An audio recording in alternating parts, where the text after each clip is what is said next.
Shalom à tous, shalom, que le Seigneur continue à vous bénir. C'est un plaisir de vous retrouver. Et nous sommes ici ensemble au Grand Nord, à Saint-Denis. Et on va aller ensemble prendre un café, on va descendre dans ce bel espace Grand Nord, dans la capitale réunionnaise Saint-Denis. Et nous allons ensemble parler du conseil de Dieu de ce jour, car le Seigneur parle toujours au quotidien à la terre entière. Nous allons donc nous asseoir pour prendre un café et ainsi partager ensemble la livraison spirituelle du jour. Bien-aimés dans le Seigneur, il faut savoir qu'en Genèse chapitre 1, verset 26, il est dit là-bas que Dieu dit « faisons l'homme à notre ressemblance ». Donc il faut savoir qu'à la base, le Créateur a créé l'homme à son image. Tel il est au départ et tel nous étions aussi au départ. Maintenant, après la désobéissance d'Adam et Ève, l'homme avait perdu cette nature divine. Puisque en Genèse chapitre 1, verset 26, vous lirez jusqu'à 27 là-bas, il est dit que Dieu dit, faisons l'homme à notre ressemblance, afin qu'il domine en fait sur tout ce qui existe sur terre ici. Et après la chute, la désobéissance d'Adam et Ève, le Seigneur, dans son amour pour l'homme, puisqu'il a dit en Évangile de Jean, chapitre 3, verset 16, que Dieu a tant aimé le monde qu'il a donné son Fils unique afin que quiconque croit en lui soit sauvé. Donc, il est venu pour, en fait, nous redonner par miséricorde et grâce la nature divine que nous avions perdue. Raison pour laquelle il est dit en Actes des Apôtres chapitre 1 verset 8, vous recevrez une puissance, le Saint-Esprit survenant sur vous, et en fait vous pourrez tout faire, mais que ce soit dans votre environnement, c'est-à-dire dans votre société, votre Jérusalem, que ce soit dans les régions un peu plus reculées de chez vous, la Judée, à l'étranger, la Samarie et autres, jusqu'aux extrémités de la terre. Vous pourrez tout faire. Une fois que vous aurez reçu cette puissance, le Saint-Esprit. Or, cette puissance est maintenant là, cette puissance est disponible. Mais s'il en est ainsi, pourquoi est-ce que les vies de bon nombre d'enfants de Dieu, bon nombre de chrétiens n'avancent pas? Maladie par-ci, divorce par-là, déchéance par-là, problèmes avec les enfants, drogue, alcool, cirrhose de foie, beaucoup de choses désagréables qui arrivent à bon nombre de personnes malgré les bonnes intentions, malgré la bonne volonté, malgré la détermination à voir la vie aller de l'avant et changer. L'une des raisons principales est qu'il y a une défaillance, une méconnaissance du fait que cette nature divine qui avait été perdue et actuellement maintenant disponible n'est pas assumée.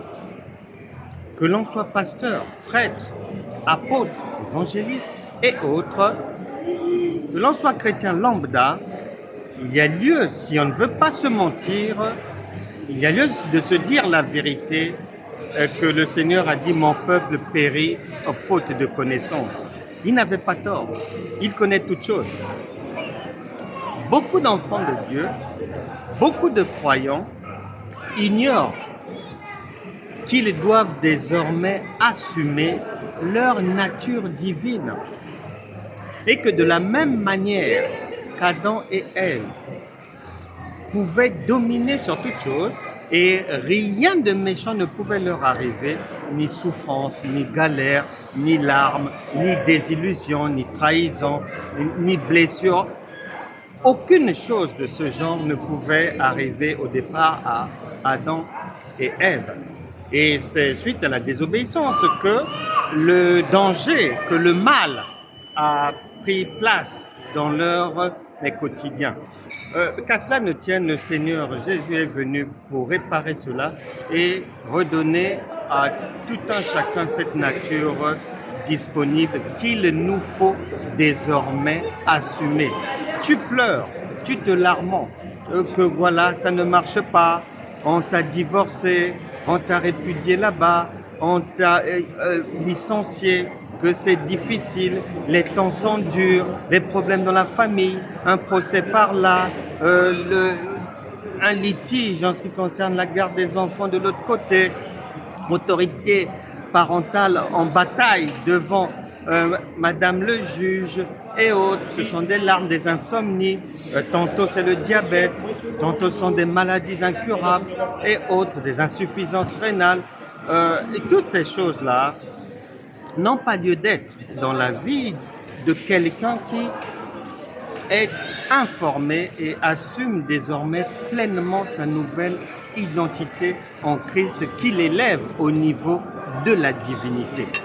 Il n'y a plus à pleurer. Le temps n'est pas aux larmes, le temps est à la prise de conscience, puisque l'Éternel avait dit dans le livre de Daniel chapitre 12 verset 4 que dans les derniers temps, la connaissance augmentera. De quelle connaissance s'agit-il? Eh bien, celle d'être amen, de prendre conscience que le Saint-Esprit qui vient en chacun lui restitue la nature divine. De une.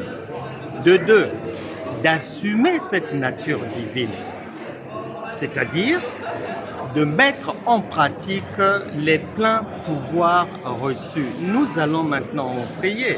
Vous avez trop pleuré, le temps n'est plus aux larmes, mais le temps est à la prise de conscience que tel il est, tel vous êtes désormais, puisque vous avez reçu la puissance suprême. J'ignore la difficulté qui vous donne des insomnies actuellement, j'ignore la maladie qui fait que vous vivez entre votre logement et l'hôpital, allant d'analyse en analyse, d'examen de sang en examen de sang et autres. J'ignore cela, je ne sais pas les litiges, les problèmes qu'il y a dans votre foyer.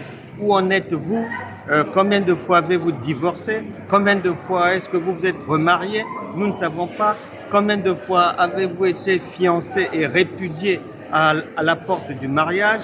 Je ne sais pas, mais quoi qu'il en soit, les problèmes sont les mêmes sur terre et la puissance, le Saint-Esprit est là, puisque désormais quiconque l'a reçu a recouvré sa nature divine.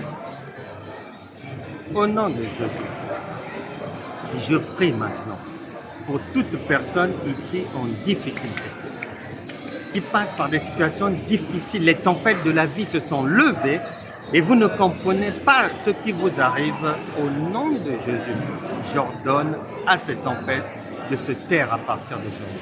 Que toute personne malade trouve la guérison maintenant.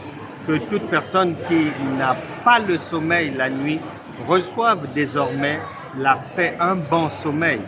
Que toute personne qui ne réussissait pas dans son entreprise, dans ses affaires, dans ses investissements, reçoivent la capacité maintenant à prospérer, à aller de l'avant. Que là où il y avait des incompréhensions professionnelles, j'ordonne à ce que toutes ces montagnes disparaissent de votre vie, que la vie ne soit plus jamais la même, que la puissance du Saint-Esprit demeure désormais non seulement définitivement en vous, mais vous permette de recevoir d'une manière consciente la connaissance, la sagesse et l'intelligence divine afin de désormais marcher sur les épreuves marcher sur les difficultés, mettre à la poubelle toutes sortes de provocations, de la méchanceté et autres, et de véritablement vivre comme une reine, comme un roi